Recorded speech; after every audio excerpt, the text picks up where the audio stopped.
क्या परफ्यूम्स को फ्रीज़र में रखने से उसकी परफॉर्मेंस बढ़ जाती है?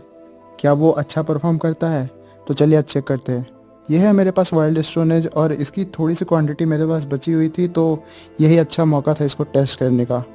तो मैं इसको फ्रीज़र में रखने वाला हूँ शायद 2-3 दिन के लिए, और उसके बाद फिर मैं देखूँगा कि क्या इस पे फ़र्क पड़ता है। तो चलिए फ्रीज़र की ओर चलते हैं। और मैं आपको बता देना चाहता हूँ कि आप ये अपने महंगे परफ्यूम के साथ ना ट्राई करें। ये मैं अपने वाइल्ड स्टोन एज के एक्सपीरियंस से बताऊँगा।